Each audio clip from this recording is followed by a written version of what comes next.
Для каждого из нас большая родина начинается с малой. От любви с понятного и близкого, дорогого с рождения приходит любовь к Отечеству. Зарождается значимое во все времена чувство патриотизма.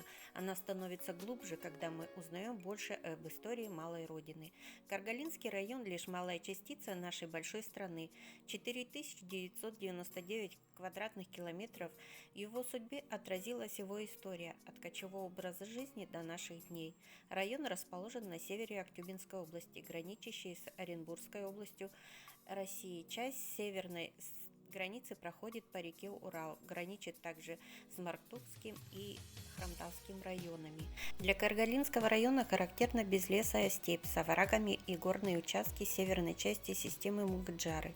Горы невысокие, но чрезвычайно живописные, есть и скалы, каньоны и сопки. Основной рекой района является притоки Лека Каргалы. По здешним землям кочевали различные народы древности. Наследие кочевников, культыбасы или каменные стелы с узорами и надписями на местах захоронения их можно встретить на берегах Каргалинского водохранилища. В XV века началось освоение региона путем переселения жителей из Украины и России.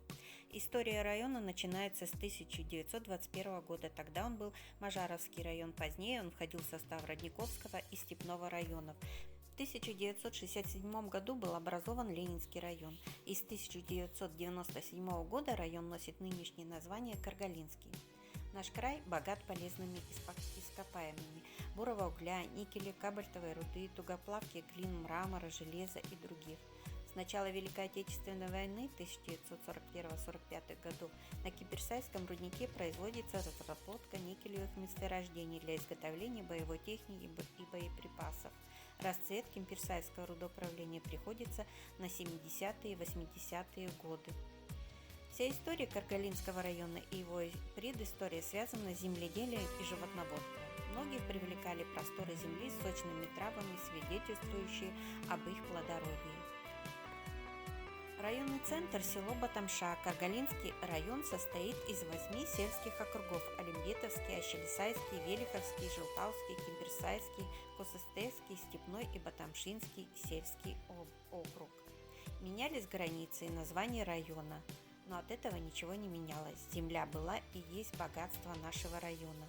Продолжает расти экономическое благосостояние жителей района, его инфраструктура. Строятся новые социальные объекты, школы, врачебные амбулатории, детские сады, объекты культуры.